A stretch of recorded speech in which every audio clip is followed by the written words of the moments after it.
First ever live audience recording. Road to Paris. Rolling.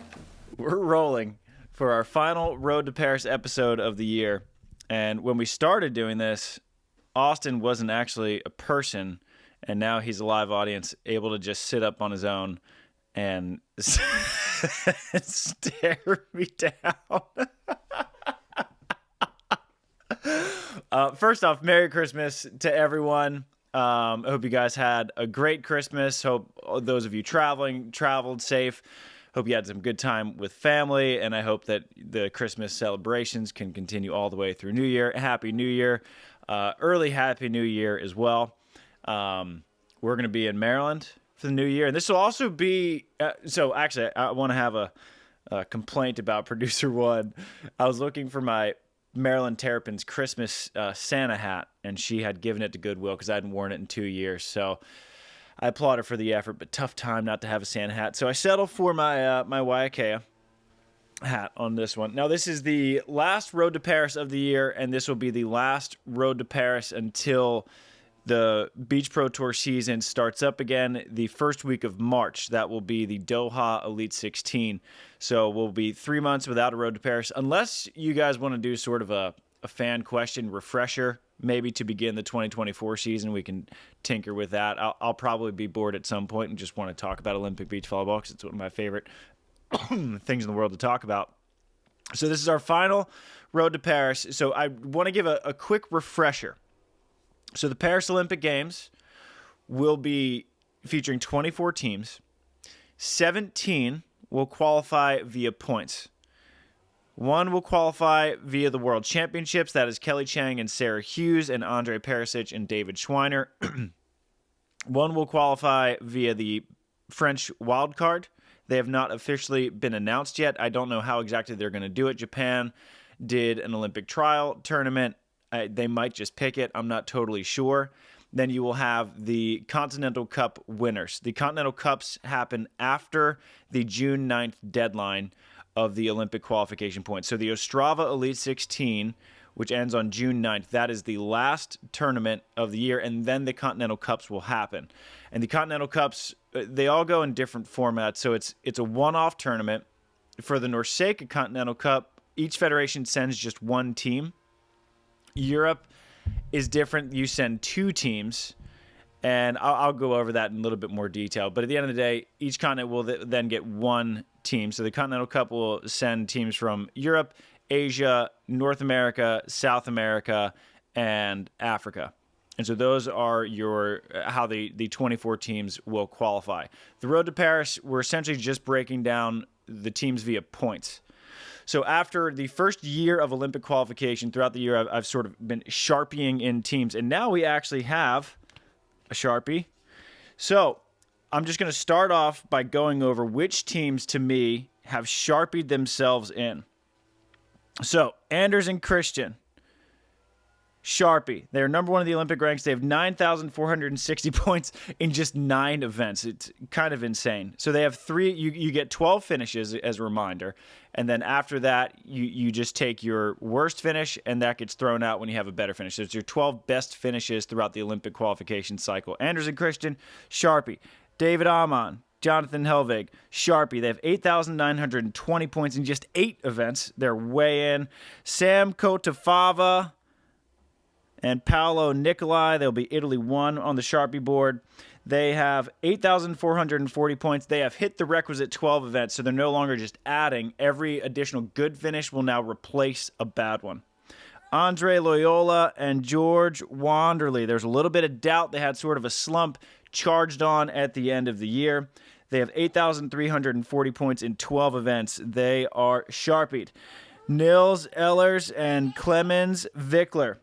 Sharpie, 8,200 points in 11 events. They will have one more finish that they can just bump into the top. And again, I set the tentative cut line at 7,000 points. I think for the men, it will actually end up being a little bit higher, and the women's will be a little bit lower for reasons I'll explain.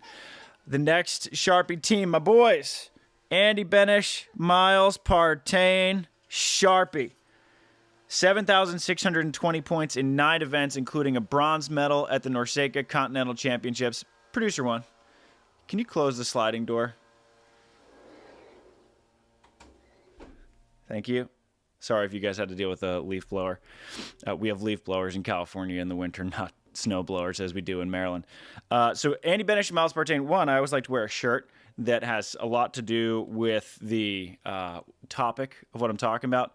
This shirt was made by Deanna Kraft after Andy and Miles won gold in Stade, and it is just so epic with Miles Partain going double champagne to the face. Phenomenal. If you want a t-shirt, hit up Deanna Kraft. She's fantastic. So they are Sharpied, and then the only team that's actually Sharpied in is the Czech Republic, because they won the World Championship. So they get sort of a circle. So with those teams Sharpied in, there are 11 spots remaining to me via points. Again, these aren't official, all right, but I think just doing the math, the quality of the teams, those teams have no problem getting in. There are 11 spots remaining to be battled for. Now, the contenders for those spots, again, to me, one of those spots will go to Brazil. And that competition is between Evandro and Arthur. They're sitting on 7,800 points, which is 650 per event. They're the leader, getting chased by Renato Lima and Vitor Felipe, the silver medalists of the 2022 World Championships. They've struggled quite a bit. They only have 6,440 points. They've also hit their 12 events. They are 120 points per event behind Evandro and Arthur, and haven't really shown a ton of signs of life either to make up that ground. So I think Evandro and Arthur are the heavy favorites, being chased, however, by Pedro Salgado and Guto Carvalhais. They have 5,740 points, but they've only played 9 events. So their point per event average is just 13 behind Evandro and Arthur, and they have displayed a very high ceiling. So they can make up that ground. You medal in an Elite 16, take home a couple medals and challengers, and they're right there. So that, to me, is one of the most intriguing races left on the men's side, is that Brazilian men's race. And it's mostly between Evandro and Arthur and Pedro and Guto, because there will be 4 Elite 16s, and I believe it's 5 challenges. So you have 9 events left in the Olympic qualification period.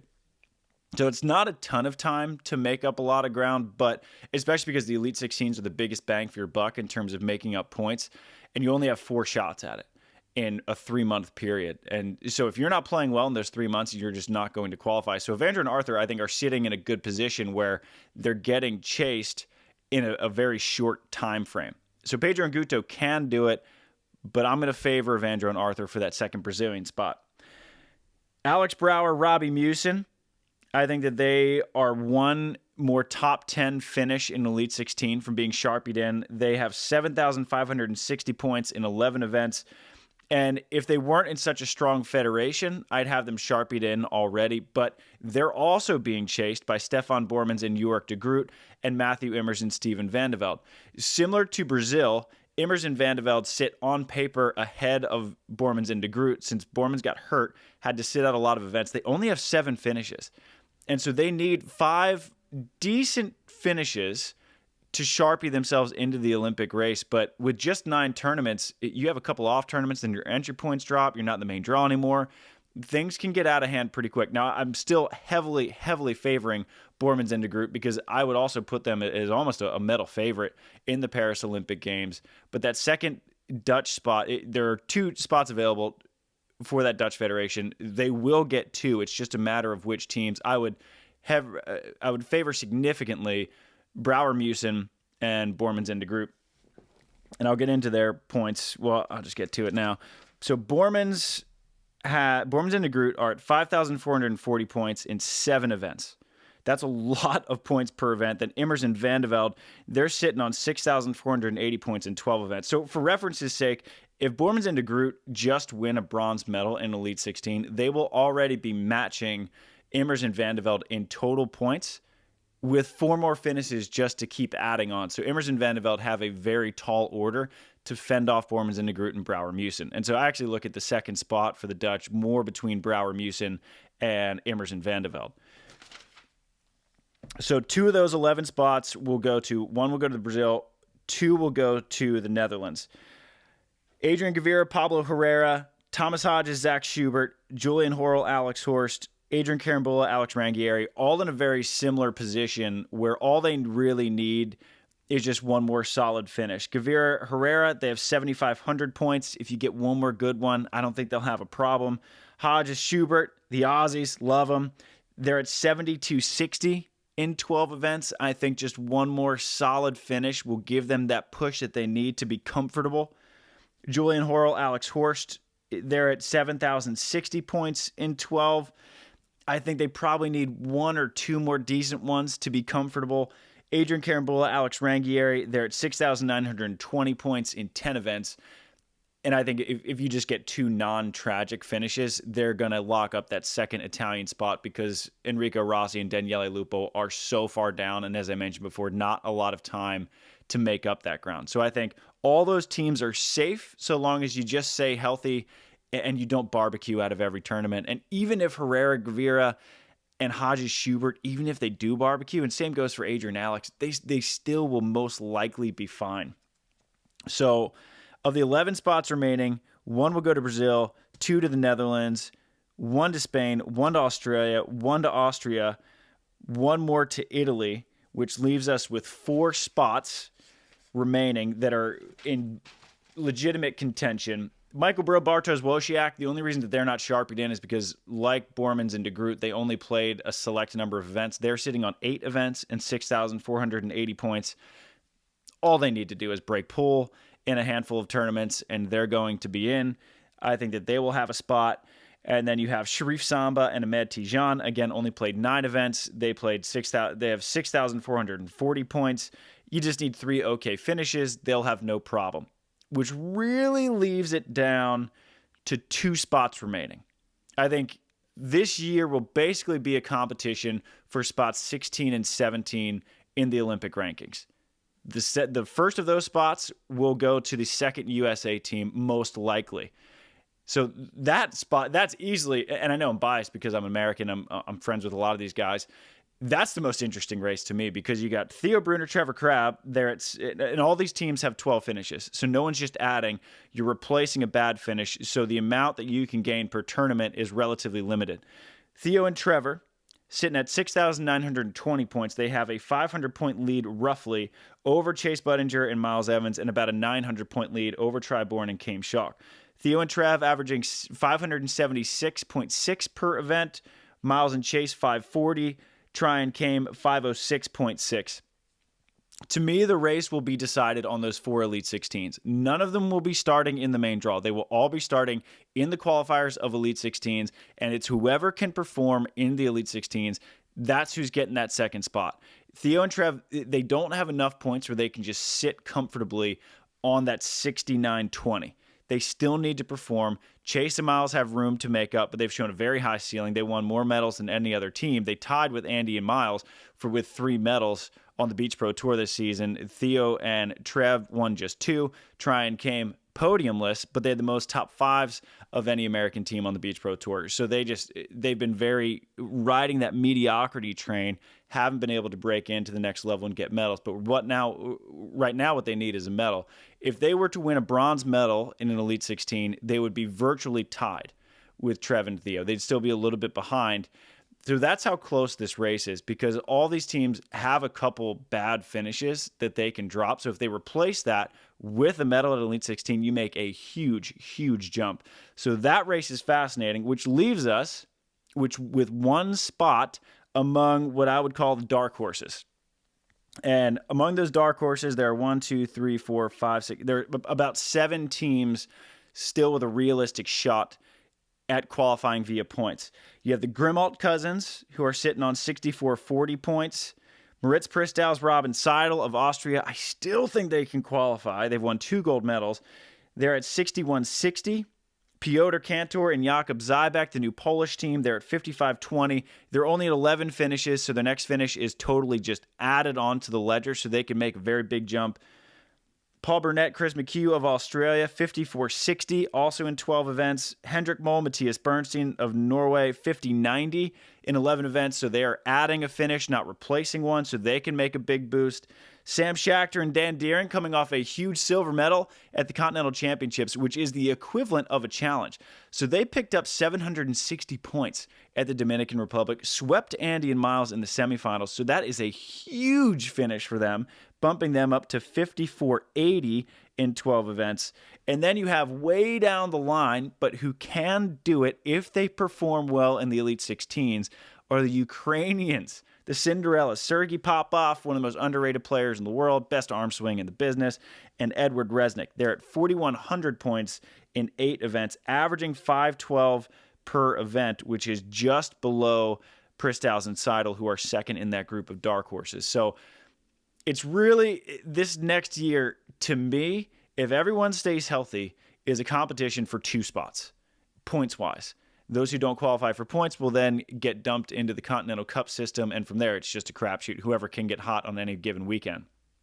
So that is what the men's side looks like.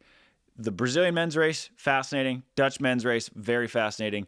USA men's race, it should go without saying, very fascinating. As for the women, let's get our whiteboard cleaned off. So the women's side will be a lot different. Now, I mentioned that 7,000 was my projected cut line for the men. I think that will actually be lower for the women because of how strong the Brazilian Federation is. They have 4 teams, maybe even 5 actually, in the top 24. And then the United States has 3 teams currently. And if Therese Cannon and Megan Kraft continue to play the way that they are, we could also have 4 teams in that top 17, which will then just continue to move those trickle-down bids. So the all-Sharpie team for the women, Duda and Anna Patricia voted the team of the year. They have 11,060 points in 10 events. That is obscene. It's crazy that they have that many points. And so they are way in. Kristen Nuss, Taryn Cloth, TKN. 10,260 points in 11 events. No problem. Barbara Carroll, going to take that second very competitive Brazilian spot there at 9,600 in 12 events. Kelly Chang, Sarah Hughes, they will take the World Championship bid. And again, technically the United States has the choice of what team to send. If they choose to send anyone besides Kelly and Sarah, they will be riots, and I will help them riot. And so that won't happen, or it shouldn't happen, but a 0.01% chance that it does. Then you have Risa Schoon and Katja Stam of the Netherlands. They're at 82.40 in 11 events. They're still adding one more. They'll end up around probably 10,000 for the quad. Melissa Humana Paredes and Brandy Wilkerson. They're at 77.60 in just 9 events. So they are adding and adding and adding again. Xinyisha Chen Xu of China, 77.40 in 11 events. Tina Gradina and Anastasia Samoilova had a rocky start to the year. They finished 4th in the Tokyo Olympics. Everyone had a lot of high expectations on them. Slow start, ended up winning a gold medal at the end of the year in Nuvali, their first gold medal as a team on the Beach Pro Tour. And so they are now sitting on 76.80 in 12 events. They're Sharpied. Valentina Gottardi took home a number of awards voted on by the players. And Marta Menegatti, the veteran, 74.40 in 11 events. Sharpied. Svenja Mueller and Sinja Tillman of Germany, they're at 6,900 in 10 events. I have no doubt about any of these teams. That's why they are Sharpied into the Olympic Games by me. So that now leaves 8 spots left for the contenders. Now, a team that's virtually Sharpied in that you might be surprised that I left off is Australia's Maria Fair-Tacho and Taliko Clancy. It's because they've only played 8 events, and you just, with only 9 to go, you don't have a lot of time to just sort of goof off. And if you have a couple bad tournaments, or maybe you get hurt, heaven forbid, then you can't finish your 12 events. That's the only reason that they're not on there. As a Sharpie team, they're at 67.80, and they basically just need to show up. for 4 events. You can show up, barbecue, and Australia is going to be in. So Australia is almost assuredly in. And same goes for Switzerland's Nina Brunner and Tanja Huberli. They only played 8 events. They're at 63-40. They had to forfeit out of the Beach Pro Tour finals after just a set. So I hope that they are able to recover. At least there's a 3 to 4 month recovery window for them to come back and be fresh. They're a medal contender for sure in the Paris Olympics. They just need to show up and stay healthy for those 4 events. They will be in, which leaves us essentially with 6 spots remaining. The most interesting race by far on the women's side is the battle of the Verger-Deprés. So Zoe Verger-Depré and Esme Bobner, they just played everything this year, and they were phenomenal. They are now sitting at 67-60 points. Big sis Anouk and Joanna Mader, the bronze medalists of the Tokyo Olympics, they're at 67-40. There's just a 20-point gap between those two. Now, odds makers would certainly favor Anouk and Joanna as the veterans. They have a lot more experience. But the team that Esme and Zoe remind me a lot of is Kelly Chang and Sarah Sponsel. These young bucks hadn't really made that breakthrough until very late in the Tokyo quad when they won back-to-back in Sochi and Ostrava to punch their ticket, out-qualifying Carrie Walsh-Jennings, the greatest player of all time. That's sort of what Zoe and Esme remind me of, this young, spunky team they've been close and close and close, and I'm waiting for them to make that big Elite 16 breakthrough. So that race is wide open. Now, the young Spaniards, Daniela Alvarez and Tanya Moreno, they're at 6,600 in 12 finishes. I think if they are to put together 2 to 3 top 10 finishes, they're going to be in. Then you have the French. This is a huge one, is Lezana Placette and Alexia Richard. So again, France has a wild card. However, they would be fired up if they can get Lezana and Alexia in on points, which then opens up their ability to wildcard a second team in. I would assume that would go to Aileen Shamrow and Clemens Vieira. I don't know for sure. Again, I don't know how they're going to pick it. If they were to choose a team right now, it should, points-wise, if they're based on a meritocracy, it would go to Shamrow and Vieira, who is their number 2 team. So France is they should just be pouring resources into Lezana and Alexia. Very high ceiling, and they're just this scrappy team. I think they'll make it. They're at 65-60 with 12 finishes, so similar to the young Spaniards. They probably need 2 to 3 decent finishes, not great, good, not great finishes, and they will be into the Paris Olympic Games without the necessity of a wild card. One of my favorite sort of wild card teams, Monica Polakane and Ain Raw-Polite of Lithuania. They're sitting on 6,100 in 12 events. I think just like the other 2 teams, they need 2 to 3 good, not great finishes, and they'll be in. And then you have the late newcomers making a charge with a silver medal at the Continental Championships. That's Sarah Pavin, the veteran, and Molly McBain. Their growth has been remarkable. They've flown up the rankings since they've partnered up. They're now sitting on 5,700 points in 11 events. So if they can just fill that last finish with something decent, they will be in great shape. I think that they will qualify. Now, that leaves, if all those teams that I just mentioned do qualify as I expect them to, that leaves one spot for the dark horses. I have the dark horses as the Finnish, Nina Atianen and Taru Lahti. They're at 57-60 in 12 events. Then you have 2 German teams who are coming on very strong. Louisa Littman and Laura Ludwig. I have a firm rule. You don't bet against goats. Laura Ludwig is one of the goats, but they are pretty far down. They're at 49-80 in 9 events, so they still are adding 3 finishes, so they can make a big jump in a hurry. Their second German team, Carla Borger and Julia Sood, who I did predict to qualify. I don't know if they're going, Carla Borger and Sandra Ittlinger. Apologies for that. Yeah, so I predicted them to qualify. I'm a little bit more hesitant about them because I think Ludwig and Littman have the highest ceiling of the bunch, but they're at 56-20 in 12 events. Then you have the Poles, Jagoda Gruszinska and Ola Vakovic. They're at 56-20 as well. The Klinga sisters, Dori and Rania, 5,500 points in 12 events. Then you have the Czechs, Barbara Hermanova and Marie-Sarah Stoklova, 52-20 in 12 events. And then at the bottom, similar to Ukraine, in that they haven't played a ton of events, but they have displayed a very high level of volleyball, is Sophie Bukovic and Heather Bansley. They have 2,320 points in just 5 events. And I think they do have the potential to do it, but they need 7 finishes. And again, there's just 9 events. There's more if you include futures, but if you're depending on futures, you're in rough shape. And I don't think you can use more than 2 futures on your resume in order to qualify. So I think that Sophie and Heather, if they are able to medal in multiple Elite 16s, they can do it. It is a tall order. I do believe they have the talent to do it, but we'll see.